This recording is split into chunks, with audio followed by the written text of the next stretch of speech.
Jadi yang membesarkan kami justru penghadangan itu sendiri. Kayaknya begitu. Makanya Jangan-jangan kami sendiri yang bikin penghadangan itu.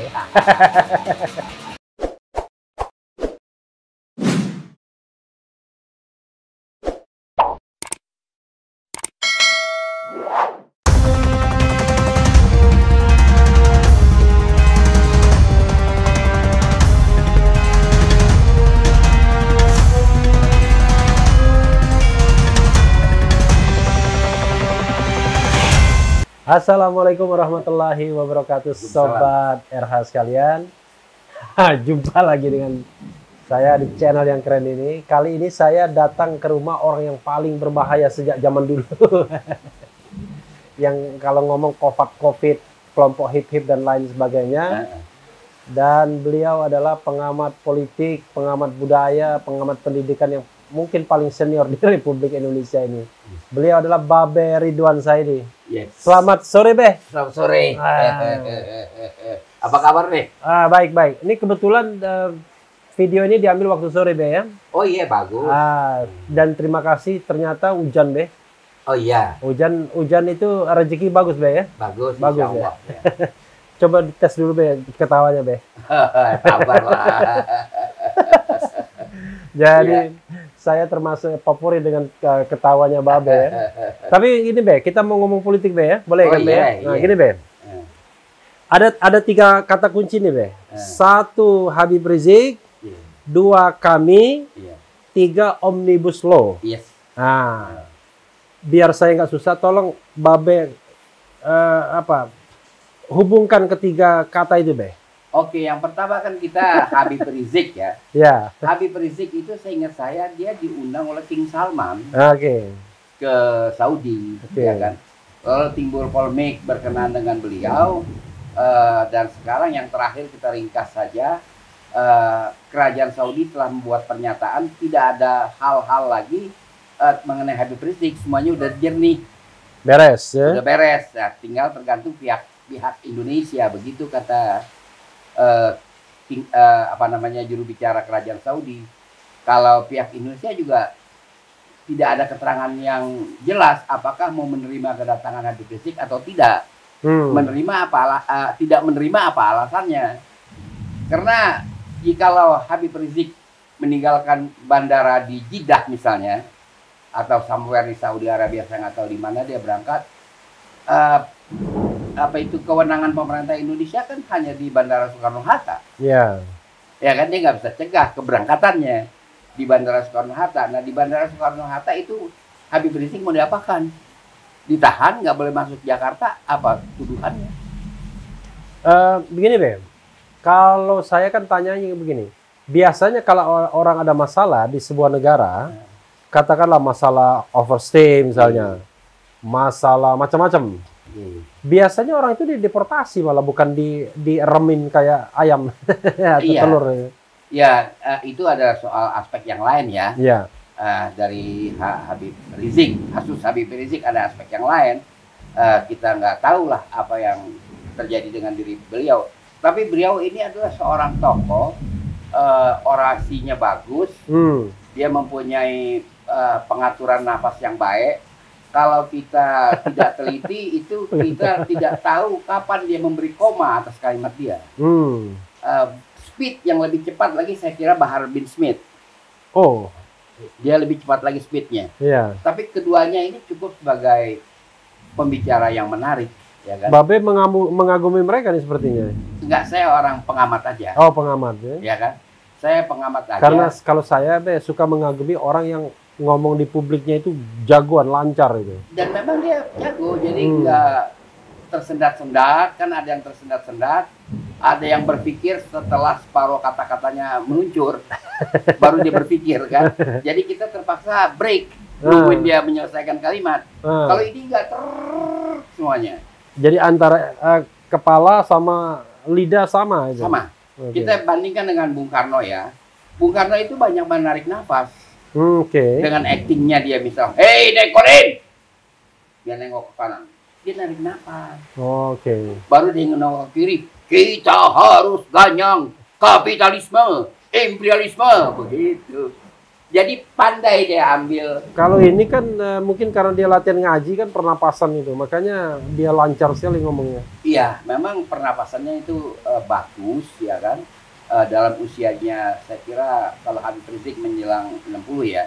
Ya 50-an ya masih. 50-an. Ya. Kalau Bahar bin Smith 30-an. Nah, itu luar biasa. Dan ini kalau kita kaitkan dengan Bahar bin Smith itu kalau tuanya kayak Babe nih kayaknya. Kalau kita kaitkan dengan pergerakan sekarang, ya kan, dia itu sebagai pemain lapangan karena kan GNPF, PA21 kan sudah muncul kan, ya, di lapangan. GNPF, Ulama, PA212, FPI. Ya, kan udah muncul di lapangan. Ya. Jadi kapan Habib Rizik datang? Biasanya pemain seperti Habib Rizik itu injury times masuknya. Mau cetak gol maksudnya? Iya. Injury time itu bisa cetak gol, bisa nggak cetak gol, bisa sia-sia. Bukan. Injury times itu dia mencetak gol sendiri atau memberi peluang kepada lain orang untuk mencetak gol timnya. Yeah. Jadi dia pasti Habib Rizik kalau kita umpamakan sepak bola ini akan dikepung oleh 10 pemain. Ini cetak gol untuk kemenangan yang mana, Be? Iya. Untuk pertandingan apa? Ini sekarang kan lagi pertandingan tolak Omnibus Law. Omnibus Law lanjut kan itu pertandingan. Oke. Oh, jadi pertandingannya adalah terus atau tidak Omnibus Law? Iya, terbatas pada situ. Kalau saya bilangnya Omnibus Law, kan Latin tuh, Be. Omnibus. Ya. Iya, Oke. Tapi yang menjadi menarik adalah Babe kan baru bicara Habib Rizik. Kira-kira, Be, ya, Habib Rizik bakal pulang apa enggak? Pulang. Pulang? Iya, pulang. Habib Rizik masih punya dokumen, ada paspor, ada segala macam. Khomeini kan nggak ada dokumen. Ya kan? Dia kan beliau itu Khomeini. Jadi sobat era sekarang kita adu ketawa. Belasan tahun Imam Khomeini itu di Irak. Sebelum masuk ke Iran, Iran sudah ada pergolakan, pertandingan sudah mulai di Iran. Oke, baru masuk dia cetak gol. Belum, dia ke Naflullah Chateau dulu. Oke. Ngetem lah kalau bahasa sekarang. Baru pas waktunya cocok dia masuk. Oke, itu kayak pemain apa ya? Waktu Piala Dunia itu Roberto Baggio. Oh, itu Itali. Itali kan pemain cadangan kan awalnya kan? Ya. Awalnya pemain cadangan dia. Oh iya. Dia masuk menyetak gol jadi pemain inti kan? Iya. Okay. Itu. Tapi begini, Be. Menurut Babe, baiknya Habib Rizik itu pulang apa enggak? Baiknya. Kalau saya kan orang yang demokratis, dia punya hak sebagai warga negara Indonesia untuk kembali ke kampung halamannya. Oke. Iya kan? Ini saya bodoh aja. Apa sih ketakutan orang terhadap Habib Rizik mau pulang apa enggak pulang? Oh, kemampuan dia mengerahkan massa, bagaimanapun juga waktu campaign yang dimenangkan oleh Anies bertarung dengan Ahok, itu kan dari udara pun, hitungan Google pun membenarkan bahwa itu 7 juta. Waktu 212 itu ya? Iya, bagaimanapun juga.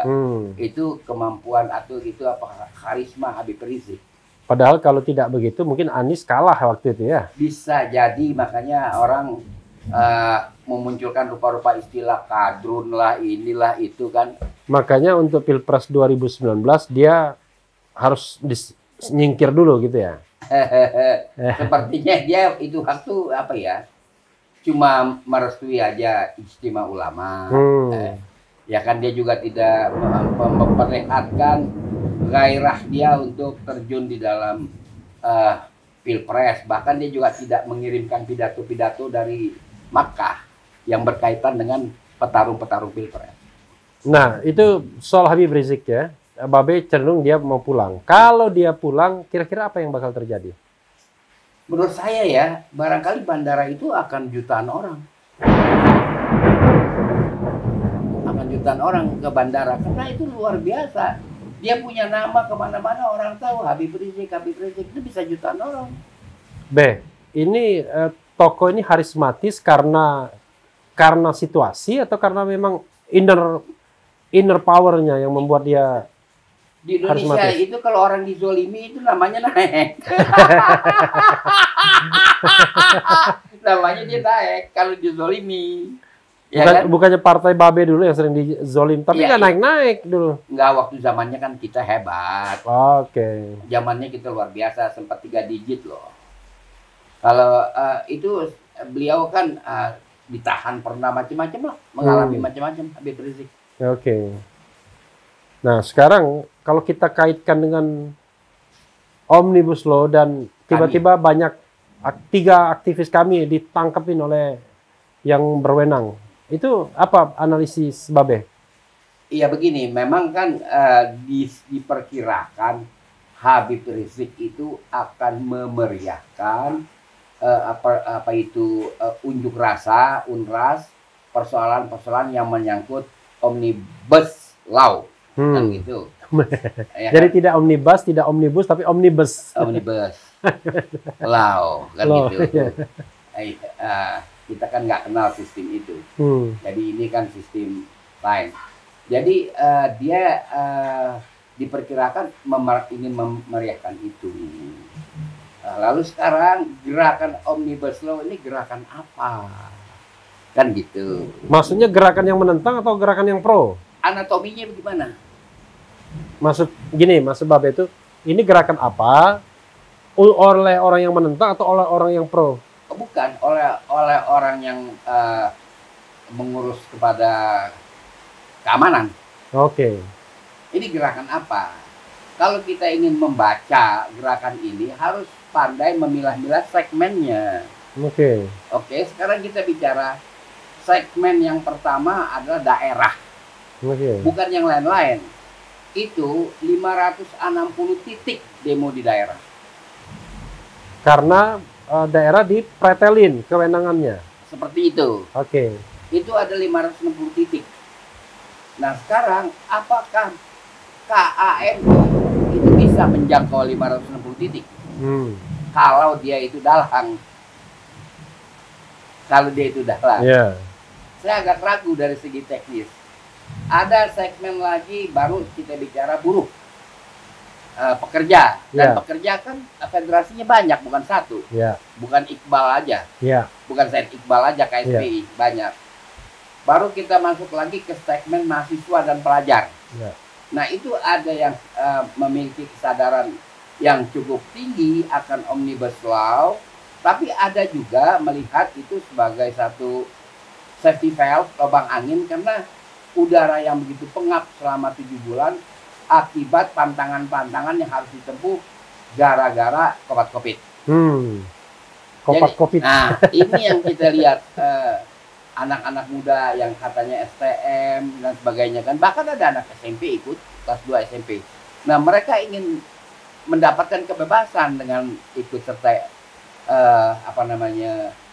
demo Omnibus Law. Dan bahkan anak SMP itu akhirnya mengerti juga apa itu Omnibus Law yang dia ikut kontak.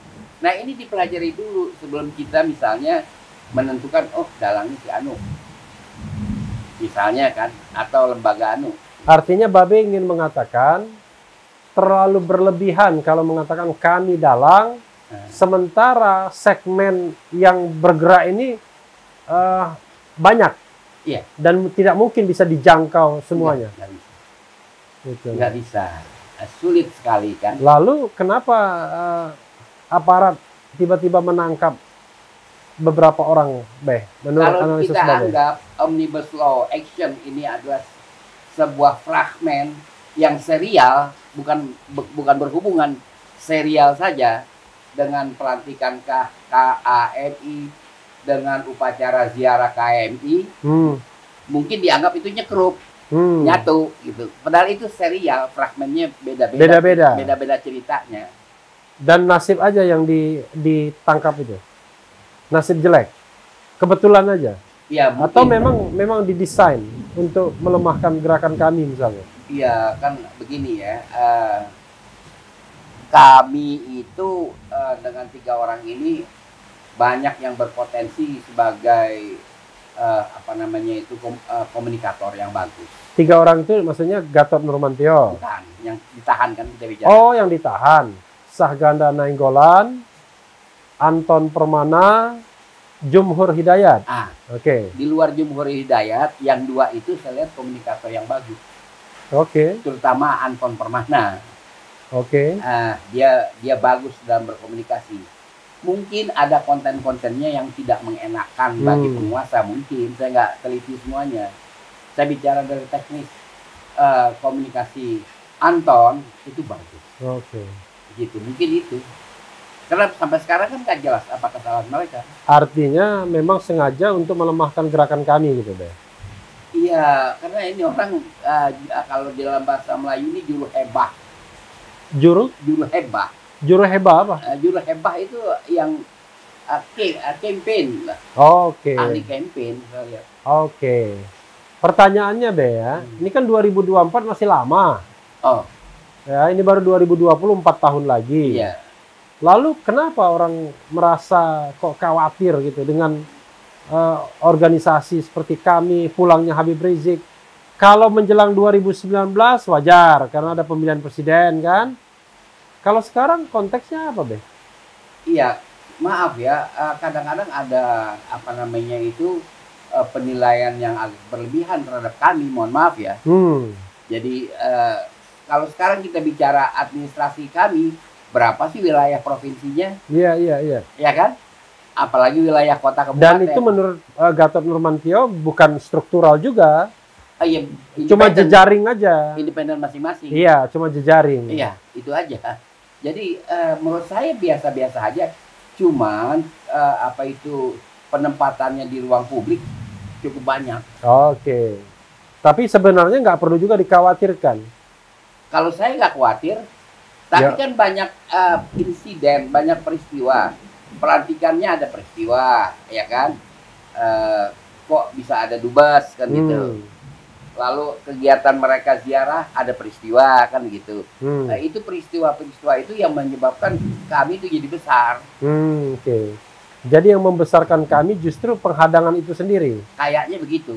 Makanya jangan-jangan kami sendiri yang bikin penghadangan itu. Jadi banyak amat peran kami kan. Jadi saya kira itu kaitannya satu dengan yang lain. Oke. Tapi baik gini, Bang.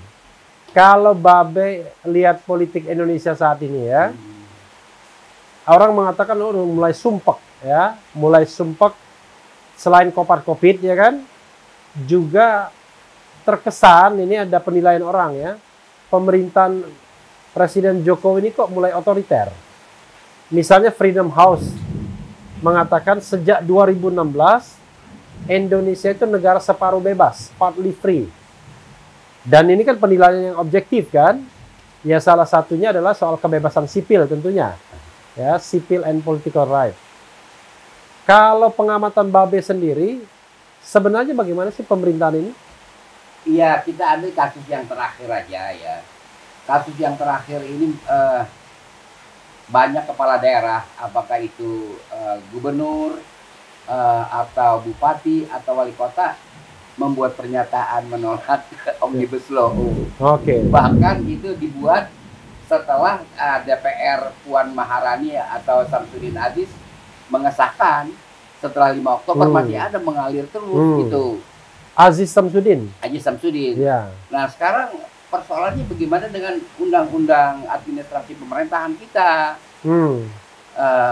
Kenapa cuma imbauan yang datang dari presiden? Kalau kita mengikuti freedom tadi, freedom apa? Freedom of Association. Freedom Association itu di mana apa namanya peran presiden ternyata kepada jajaran di daerah dia mengimbau. Mestinya kan diinstruksi.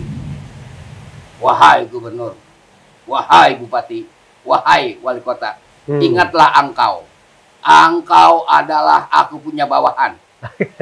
Kan begitu. Tapi kan gubernur, bupati, wali kota itu kan punya otonomi, Be. Betul. Dipilih oleh rakyat juga. Betul, itulah. Saya mau ke sana, Anda dahului. Oke. Saya mau ke sana, Anda dahului. Karena Babe udah ngomong tadi kan, makanya saya dahului. Iya. Jadi sekarang mau diapain ini gubernur dan wali kota bupati yang udah bikin pernyataan, ya kan? Dan mereka di 560 titik loh pergerakan dia. Makanya saya dahulukan dulu segmen daerah, baru saya cerita segmen pekerja. Artinya dengan omnibus law ini, pemerintah kalang kabut atau gimana? Ya begini, kan ini soalnya udah soal adu kuat stamina. Ausdauer kalau orang Belanda bilang. Oke. Adu kuat itu, ya kan? Udah lama nggak mengenal istilah Ausdauer. Nah, Ausdauer. Ya. Sekarang orang pakai stamina, ya kan? Endurance. Endurance. Ya, sekarang itu tinggal adu kuat itu. Ya, saya cerita dari sejarah saja ya. Iya. Pada waktu konflik Orde Lama, kan itu temanya KMI menuntut bubarkan PKI. Oke. Bung Karno bilang aku mau, kan gitu kan. Kami dulu ya. Kami dulu. Kesatuan Aksi Mahasiswa Indonesia. Yes. Oke. Bubarkan kami. Bung Karno bilang aku mau. Bubarkan PKI maksudnya. Bubarkan PKI. Ya. Bung Karno bilang aku mau. Ya. Kan gitu. Lantas ada pertemuan, jangan salah. Antara kami dan Bung Karno. Ya, di Desember tahun 45. Desember tahun 65. Ya. Nah, itu ada pertemuan. Tidak ada kesepakatan apapun. Maka Januari, Februari itu demo terus. Nah, ya ada istirahatnya lah. Dan itu kan melintas puasa. Demo terus. Tahu-tahu kita dapat pengumuman. Bung Karno mengeluarkan Super Semar, selesai. Ya. 11 Maret itu ya. 11 Maret. Selesai gitu. Lalu konteksnya dengan zaman sekarang kenapa? Konteksnya begini ya kan. Ini sudah menjelang Desember juga ya. Sejarah itu katanya l'histoire se répète, berulang. Sebenarnya sejarah juga malas berulang. Dia kan nggak mau melintas satu titik yang sama, ya kan? Sejarah itu mencatat apa yang kalian buat, apa yang kamu buat, apa yang Anda buat, dia mencatat. Tetapi yang melintas poin itu, ya kan? Yang melintas di poin Maret 66. Yang melintas di poin Juni 98. Ya kan? Bukan adalah para pelaku sejarah. Sejarah hanya mencatat. Ya kan? Adanya sejarah itu memberi pelajaran kepada kita, lintasan-lintasan ini jangan dilalui. Nah, orang mau melintas ke situ lagi, para pihak mau melintas ke situ lagi, sejarah nggak bisa menghambat, tinggal mencatat aja. Maksudnya pemerintahan Jokowi cukup menghadapi tantangan untuk sampai selesai 2024. Begini, para pihak yang lagi bermain, kalau dulu kan pihak yang bermain adalah kami dan kemudian banyak satuan aksi versus Bung Karno. Ya. Oke. Kami, KAPI, macam-macam ya. itu. Kasih. Kemudian tahun 98 Pak Harto menghadapi gerakan reformasi. Satu bagian.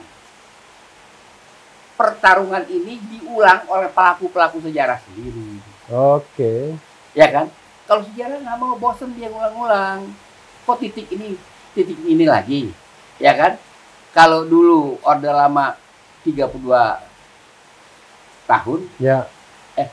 No, ya, 22. Orde Baru 32 tahun. Bukan, Pak Harto 32 tahun. Ya. Orde Lama itu waktu Orde Lama 7 tahun. 7 tahun. 5966. Yang hanya Pak Hartonya, Pak Karnonya aja. Iya. Kemudian sekarang kita sudah memasuki tahun reformasi ke-22. Ya kan? Jadi kalau sejarah boleh ngomong, dia udah bosan harus melintas poin yang itu-itu juga. Udah 2 kali masa 3 kali. Oke. Gitu maksudnya. Segawat apa sih situasi Indonesia hari ini 2020 ini? Ya dia terus-menerus sekarang kalau kita pergi kemanapun di Indonesia sebelah manapun, itu persoalan yang dibicarakan omnibus law, bukan pilkada lagi. Oke. Bukan pilkada, bukan COVID lagi. Apalagi itu enggak.